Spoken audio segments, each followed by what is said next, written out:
Alright. This actually reminds me a lot of the Mario Brothers staircase, and I'm wondering whether or not the infinite lives glitch is possible here. Alright. Alright. Let's see. Sorry, I had to do that because I think there are some hidden things. Oh wow, we got the introduction of the I'm gonna call them the stalker. The stalker bullet bills. They will actually follow you. You have to outrun them on the screen because they will not leave you alone. They are rather tsundere. Alright, and oh, we got a hidden item in the sky. I didn't even intend to get this here, but let's see what we find. Alright, baby, let's see what we got. The Tanuki suit. A free and not hidden free Tanuki suit.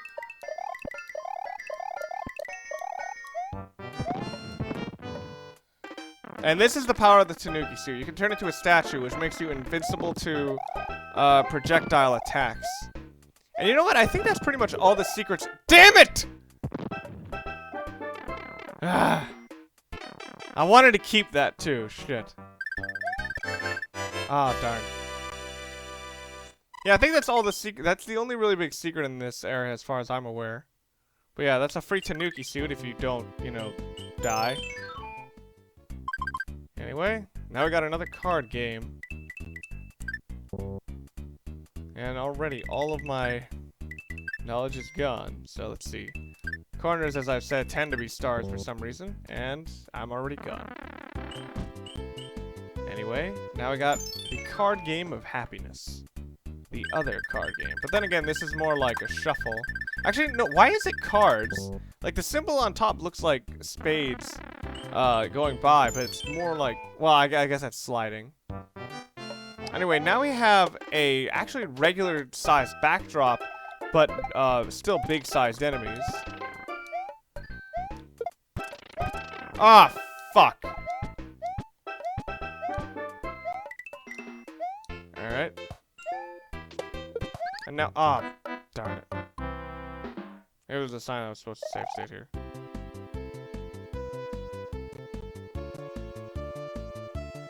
Anyway. Come over here. And I'm jumping on enemies, even though there's really no point. And you notice the pipes are also relatively normal size. Well, I think that's because the level is supposed to be compatible with the normal sized enemies. You could just go through the door. Enemies are normal sized. Whether this is to your benefit or not really depends on what your skill set is. For one thing, the enemy hitboxes are smaller and invisible coin blocks. Proton John would love these. Yeah, for one thing, the enemy hitboxes are smaller, but that also so that means you can't get hurt as easily, but it also means they can't get hurt as easily. Alright.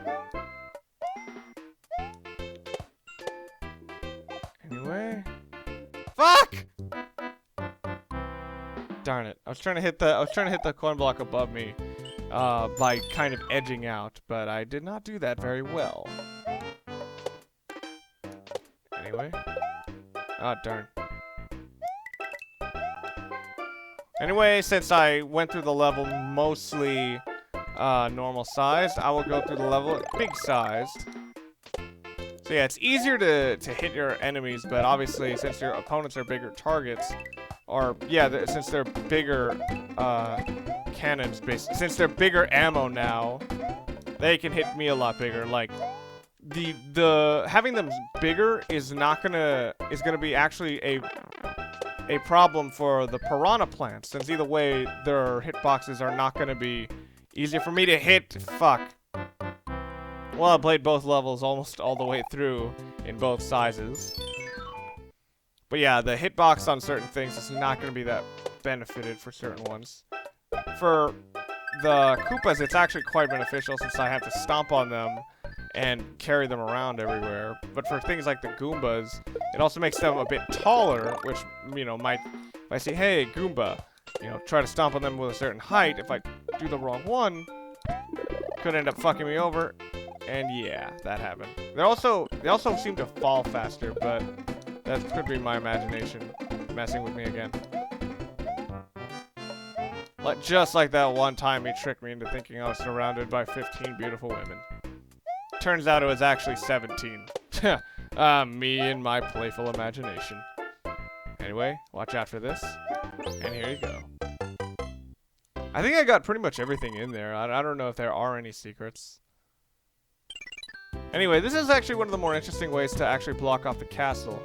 The castle is right in easy view, but there's no way to get over there. Well, that's why there's a second little castle here. Pick a box. Its contents will help you on your way. Yes, this is the first plain sight Tanuki suit. A lot of the other ones are hidden, as I've already gotten, and the one I got through the other one I got through the mushroom house. Well, it cost me a hammer, which I might have been able to spend on a flute if I was not lazy as hell. No! So yeah. All right. And now we're getting a bit trickier, a bit tougher. And I believe this is the first time there has been 2 gray castles in a row for... Whoa! Did I just phase into lava? Get a replay of that. And whoa, okay, this is actually an interesting case of recycling set pieces from previous games. This is pretty much a set piece straight out of Super Mario Brothers 2 Japanese edition. And right there, we saw a little hidden item, which led us to this place, of all places. Introduces this little mechanic of these pads. And I think I might have screwed myself, but whatever. The pads that have directions on them will almost always go in a very consistent direction, whereas the pads with exclamation marks on them will change direction every time we go on them. Anyway, and also these pipes, well, now before where the pipes used to kind of go in obtuse areas, now they pretty much take us where the pipes end up. That sounds rather obvious as fuck, but it's not quite as much when you're going on here. So yeah, I don't think these things will ever go down. Anyway. And whoa. You end up in this room where everything seems to indicate that I was supposed to have a P-wing or something. But that does not seem to be the case. And now I have lives, and even then, right there, they show some kind of reward for having a P-wing or anything that can allow you to fly. So anyway, we end up back here, and we are literally within feet of where we started. Alright, I guess our reward for that area was just a whole shitload of lives. Alright. Alright. Oh, damn it. Yeah, and this is what happens. He starts to get faster, but it really doesn't matter because his startup is still very, very slow.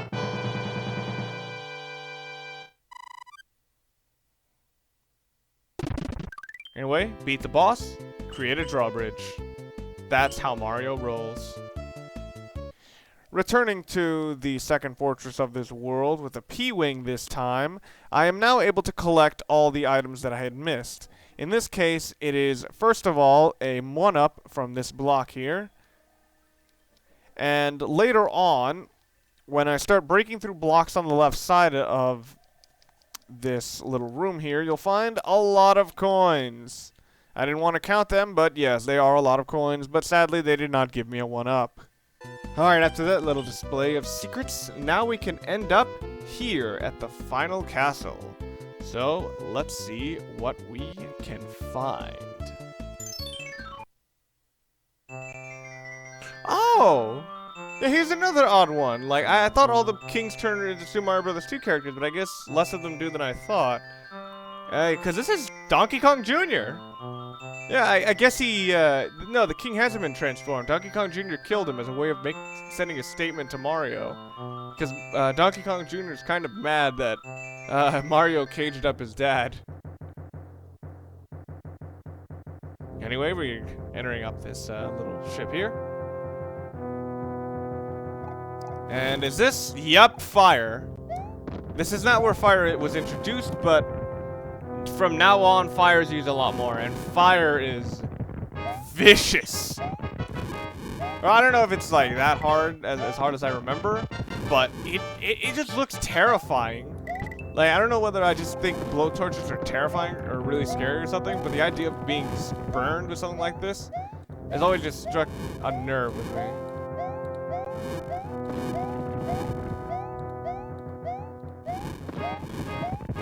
Alright. And now we made it up here. So yeah, that's how you're intended to go over them, but you can just as easily take the lower path. Although for reasons that should be very clear down there, it's not exactly the safest path. But up here is not very safe here either, because now we have mechanic troopas throwing wrenches at us. I always thought they were bones when I was younger, but nope, wrenches. Then again, throwing bones would be kind of weird. That'd be interesting though, they were like having lunch. And we just interrupted it. It's like, hey, keep it down up there. Throws a freaking chicken bone at us. And the fact that it keeps perfectly horizontal is quite an amazing accomplishment.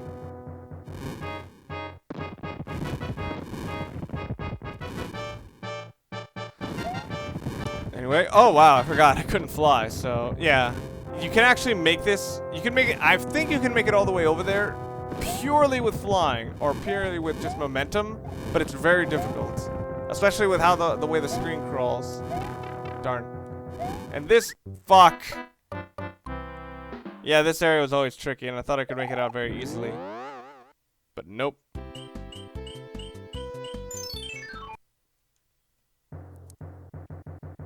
Yep. And this is sort of the pain of auto-scrolling areas. Even with all the experience you've amassed in this sort of area, you always have to go at the game's pace. And this was a problem with me with Altered Beast. You know, that game isn't really that hard. Well, that game isn't challenging. It's kind of cheap. Actually, no, it is cheap, pretty much. But, you know, even with the skills you do, that you can accrue, you always have to go at its pace. It's a game that demands you apply by its rules. Now, obviously, all games do that, but when the rules are so upfront and there's nothing you can do to go around them, it can be really obnoxious, especially when you kind of demand some level of degree of control. You know, especially in a game that's basically intended to be a power fantasy, just like Altered Beast. Although I don't think it does it that well, because your animation in that game is so stiff that I never got the impression that your moves were very strong. Because, like, having a big body to me does not exactly equal strong. I think it's from my years of watching wrestling and, you know, thinking to myself, I'm tired of these fucking big motherfuckers. Although I may make a video about that soon enough. And not specifically wrestling, but more just getting sick of seeing the same body types. Alright, let's see if I can make this. Yes. Ah, darn. Alright, I couldn't run. Yep, okay, I think it is possible to get up there, but it's a bit tricky with the limitations you have presented towards you. Got it. Alright, I got up there, and I'm hoping there's something up here that I can find. Yes, okay, well this one's already unlocked. And I got a wing, alright. Screen keeps scrolling. I think they wanted it to go all the way to the right, but I think some people might have committed suicide. Thinking that there's something hidden down there. Ah, darn it! Anyway, got the guy perfectly in the window. And we finally caught it in the air for once. And there is the final castle, or I guess final sky pirate ship of World 4.